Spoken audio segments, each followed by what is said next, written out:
Smooth Health on the Drive. It's a global observation that helps raise people's awareness. Insightful tips and information to live in a healthier and happier life. How to prevent it, detect or treat it. Smooth Health is powered by Evercare Hospital, Lekki, transforming healthcare in Nigeria. If you didn't know, now you know. This is Smooth Health on the Drive. You're listening to Smooth Health on the Drive, brought to you by Evercare Hospital. That's right. And of course, you know, this show happens from 5:15 all the way till 5:45. If you're new to the show, well, we're going to be discussing something very important. We'd love every single person out there to be a part of our conversation on the show today.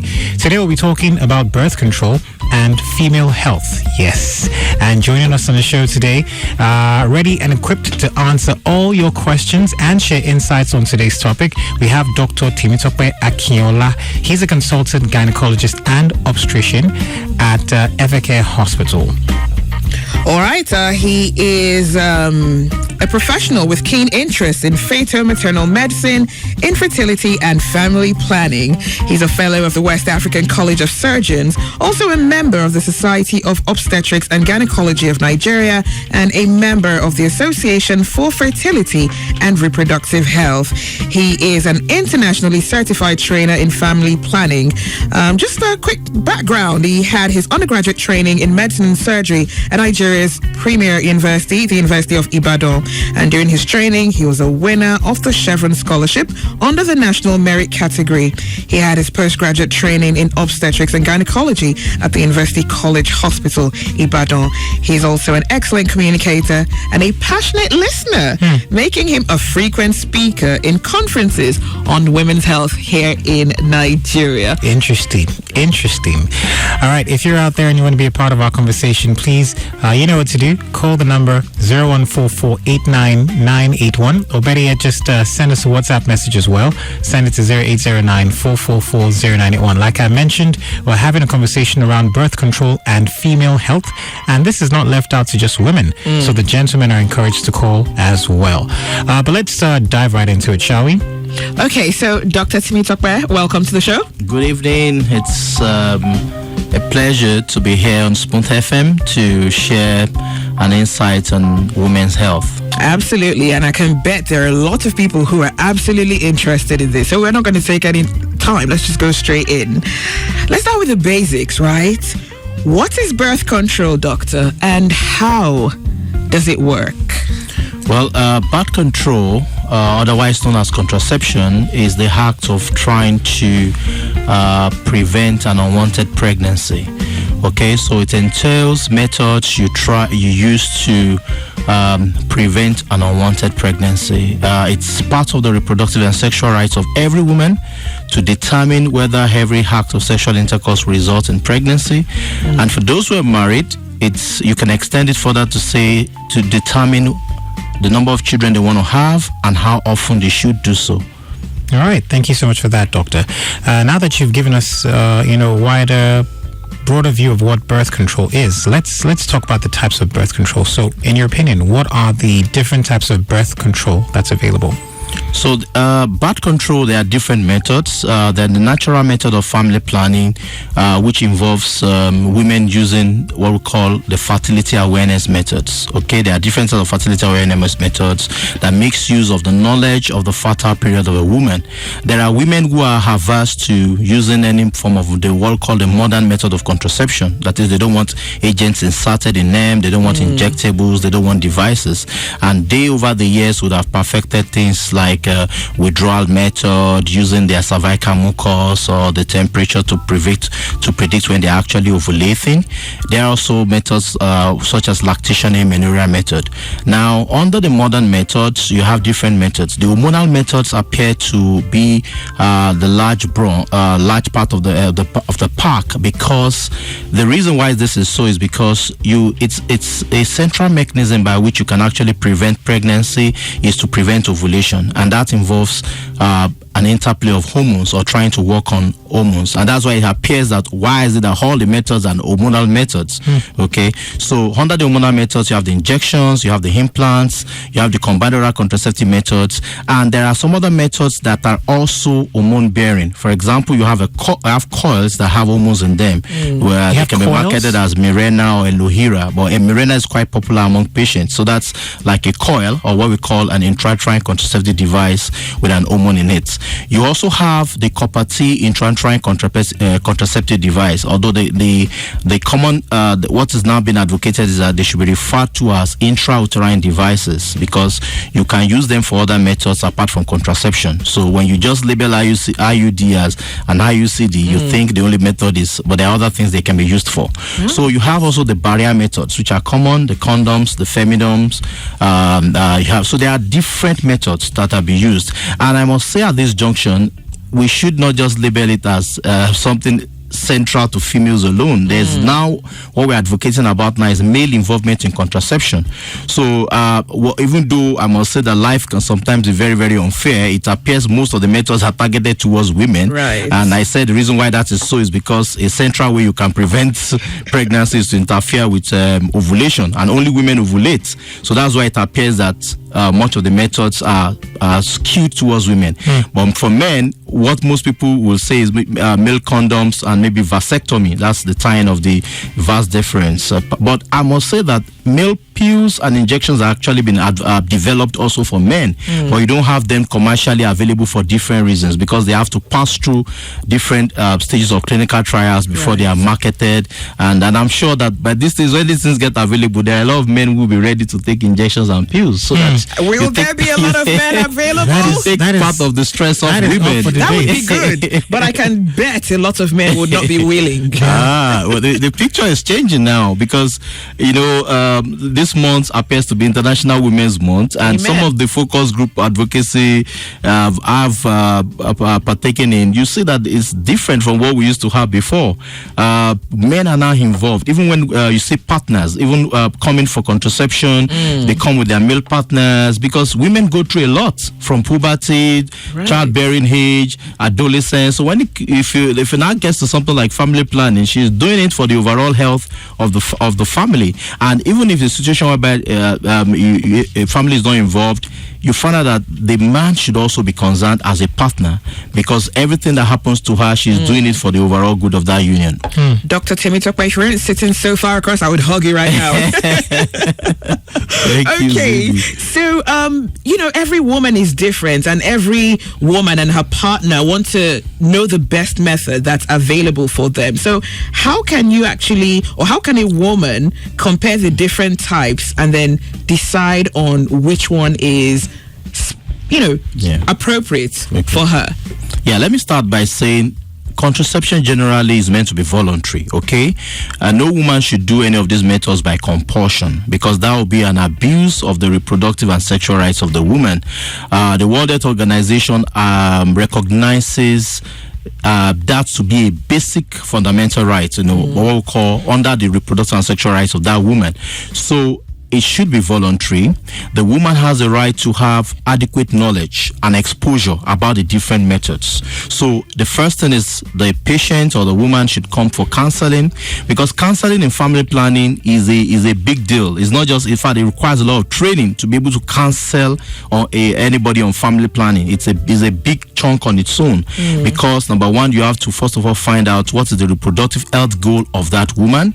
And for each of those methods, there's something the World Health Organization refers to as medical eligibility criteria for each of these methods. By that, it means that, for example, let me give an example. For a patient who wants to have an IUD inserted, a coil inserted, there are certain conditions under which you say, when these things are present, do not do at all. Okay?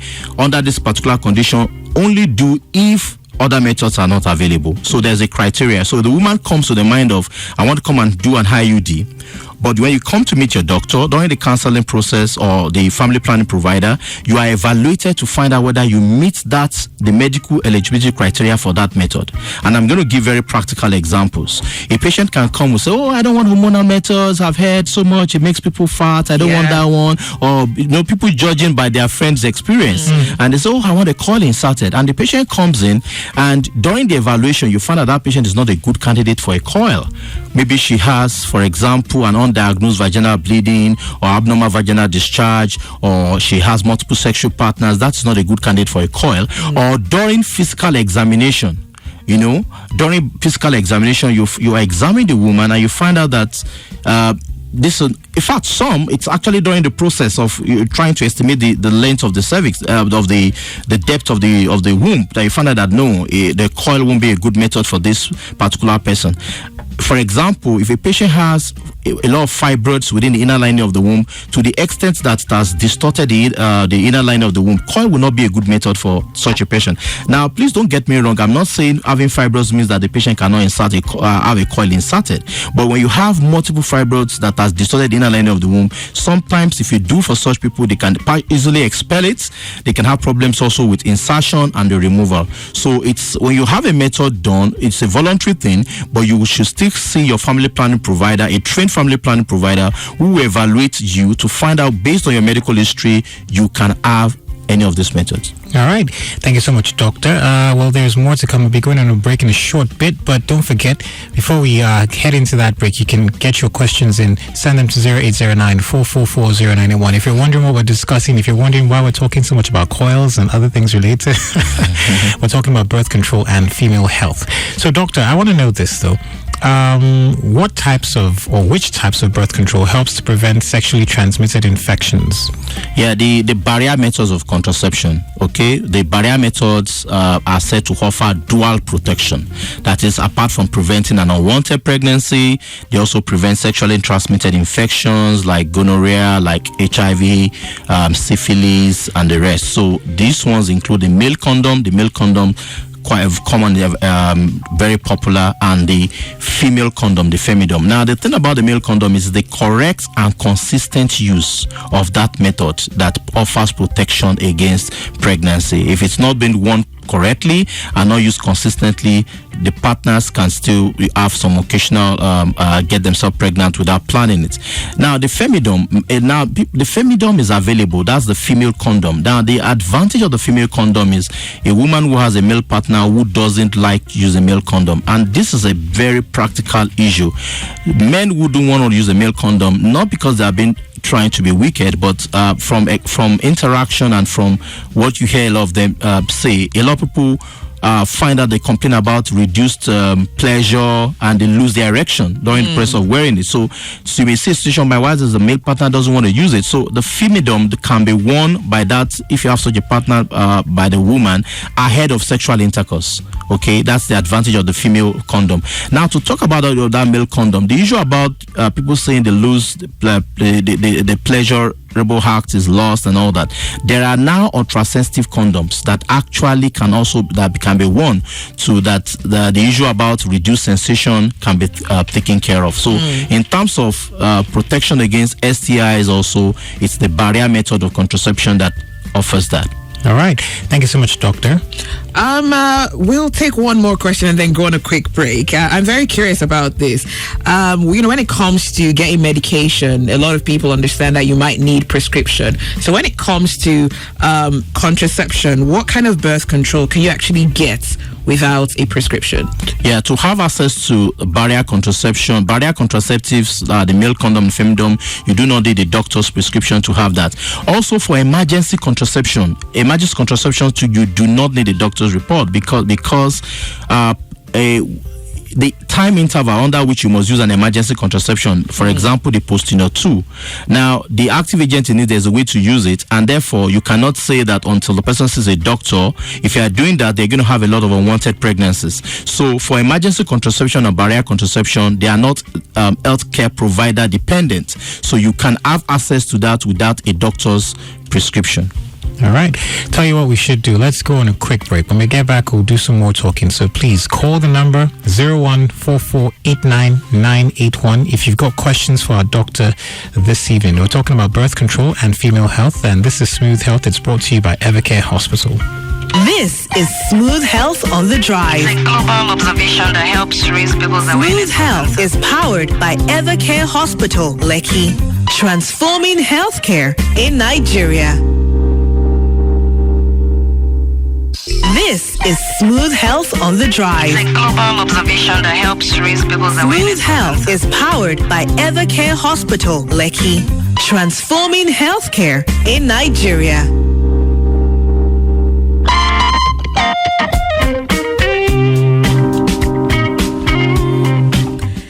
It's the Smooth Health on the Drive with Zibi Kayode and our special guest, Dr. Temitope Akinola.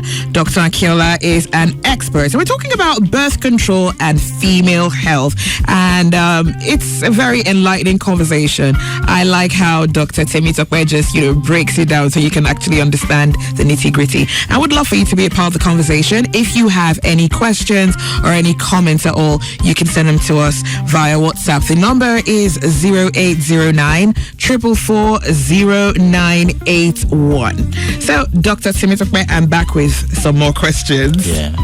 What type of birth control would a person decide to get that they absolutely have to see a doctor for? Yeah, so the kind of birth control that you need to see a doctor, or let me just use the word an healthcare provider, because family planning, there are also nurses that have been trained. Okay, so what is more important is the training. Even outside the country, there are GPs who do family planning well, and the most important thing is the training. Once you've had the training, they're good to go. So for you to see an healthcare provider, for example, implants. Of course, you shouldn't do an implant on your own. Whether you are doing the implant or the Jadel, you should see an healthcare provider for that. Also, the injectables, you should also see an healthcare provider, and of course, the intrauterine devices, which could either be the copper T, the copper, or the hormone-bearing one, which there are different brands, Mirena, Elohira. Those insertion of that should not be done outside a clinic setting for different reasons, and also because for each of these methods there are side effects, and it's not just about being able to do them, it's also being able to manage the complications that can arise from them. So those ones require you to see a doctor. And also, for example, the permanent contraception, those ones actually are surgical methods for people who are done, completed their family size, they want to tie their fallopian tubes, or the man that wants to do a vasectomy. Those are healthcare dependent factors. So vasectomies are non-reversible? Now, when you say non-reversible, now the clauses, it is not as if there are microsurgical techniques actually which you can use to reverse what hitherto used to be referred to as permanent method of contraception. But what you cannot guarantee back is function. For example, in the past, when women want to do BTL, they say, it's permanent. But now we've modified the clause and the consent taken that it is intended to be a permanent method of contraception, and that you are aware there are other temporary methods before doing it. Okay. Now, this is because people will go online, they'll Google, and they'll say, I've heard that there are microsurgical techniques which you can use to reverse. Yeah, you can reverse. You can restore structure, but you cannot guarantee function. Okay. So you can't say, I did a reversal and I didn't get pregnant. I can't assure you that you get pregnant. The same thing goes for vasectomy. So when you're going with it, you should be sure that you have completed your family size before doing such methods. All right, so pay close attention, men and women. Yeah. So the way should be, the phrase should be, they are intended to be a permanent method, and not as if they are entirely non-reversible. Okay. All right. Got a message here from Joshua Falabi. He says, wonderful program. A nurse once told him that postnatal is not 100% guaranteed, that women can also get pregnant. Is this true? That is very certain. That is true. There are several patients that have used emergency contraception. Like I told you, by the postnatal contains levonorgestrel. Okay? Now, there are different ways of using postinol, or what we call levonorgestrel. There's the one in which you can take there are 2 tablets, 0.75 milligrams. So you can take the 2 tablets once, that's 1.5 milligrams, or you take one first and take the second 0.75 milligrams 12 to 16 hours after the act of intercourse. But the World Health Organization did a particular trial, a multicentric trial, and they actually found out that there was actually no difference in terms of pregnancy failure rates, whether they took the two at once or the people that space behind. But there are a lot of, if you ask a lot of women who have had the experience, they will tell you that they would rather prefer to take the one that, if I take the first one, then 12 hours after take, so the first one doesn't get it, the second one get it. But there's no scientific evidence actually to support that. But the failure can happen with it. Even with the regular method of contraception, is not 100%. Even tying of the fallopian tubes that is meant to be like a final. Right. There have been reports of ectopic pregnancy or people that got pregnant with it. It's never 100%. When it comes to fertility regulation, there will always be things that, wow, what really happened?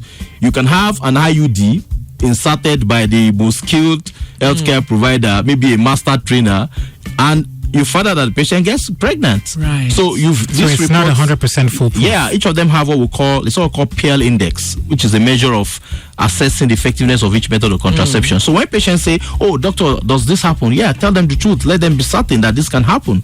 People have been on this and they got pregnant before, but they need to know how frequently does this happen before they make their choice based on another person's bad experience. Dr. Temitope, I'm curious, speaking about the dosage, are there any concerns that maybe people could actually abuse some of these medications that are available over the counter? Yeah, like the emergency contraception. Most people don't know that the emergency contraception, by definition, is meant to be an emergency contraceptive. It's not meant to be an habitual method of contraception. So you can imagine if you've taken, you're in a stable relationship and you have taken Postinor 2 7 times or 8 times in a month.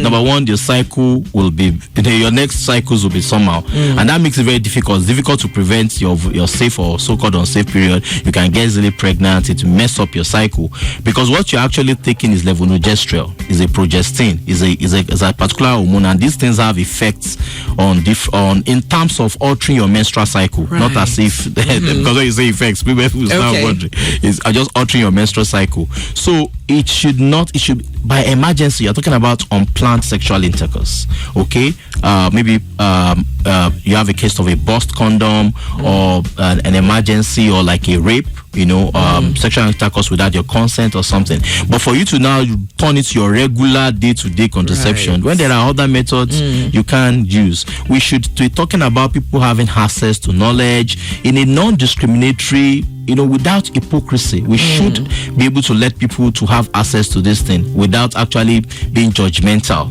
irrespective of their status. That's the most important thing. Well said. Let's talk about risks. Okay, so we've been talking about how we can get how these things work in general, but let's talk about the risk factors. So does birth control raise any risk for health problems? And also, if there are risks, what are the health risks for say smokers, amongst other things? Well, for smokers, the other thing is smoking has anti-estrogenic action and a particular against a particular hormone.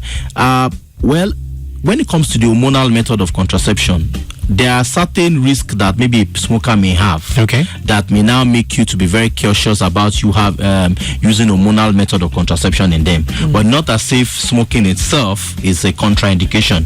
Now, in terms of risk, that is why I said you must look at the medical eligibility criteria of that patient.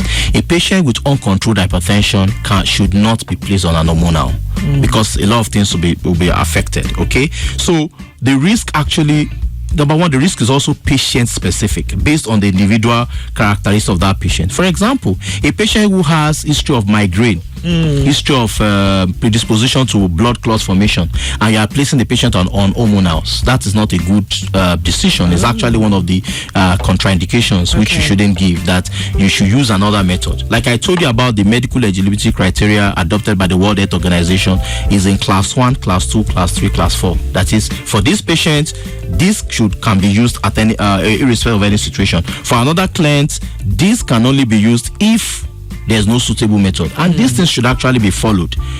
Looking at assessing the patient's all individual characteristics and things like that. Okay, I give an example. The IUD, for example, the ideal candidate for insertion of IUD should be a partner in a mutually monogamous relationship. What that means is somebody you are sure that it's just yourself and that partner. A faithful partner.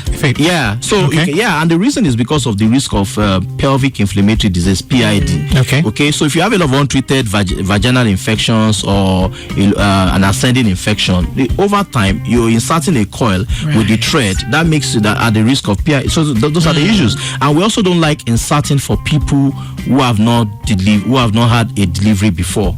Okay, but sometimes your hands can be tied if the patient says, "We have not had a delivery before. I don't want hormonals." Maybe she's had a very ugly experience with hormonals. All of them have their potential side effects, and there's no doctor that can decide ahead of time and say, "Oh, doctor, if I do this, is it sure my friend had a lot of pimples? Am I going to have pimples?" You cannot use a method. Or somebody used Implanon and say, "Oh, my friend was just bleeding. If I use Implanon," you cannot.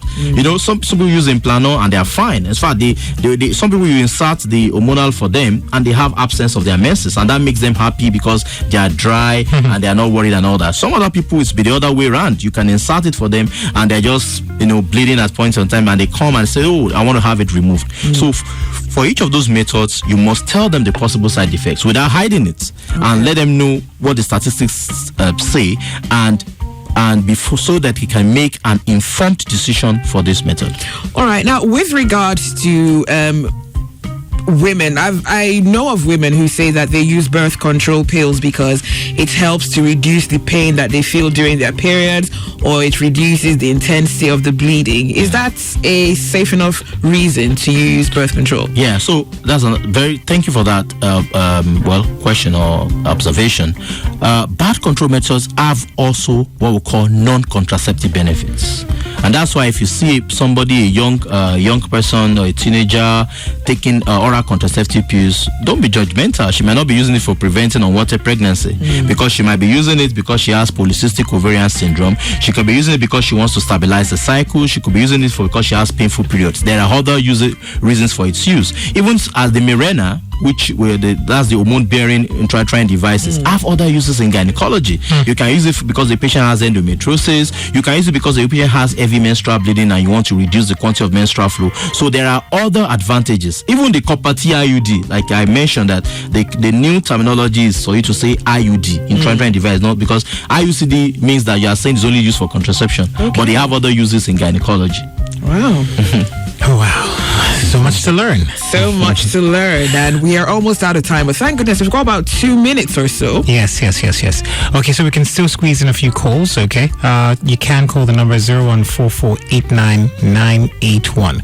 Okay, so doctor, let's talk about, you've talked a lot about hormones and, but let's move past that. Let's talk about other traditional forms of birth control.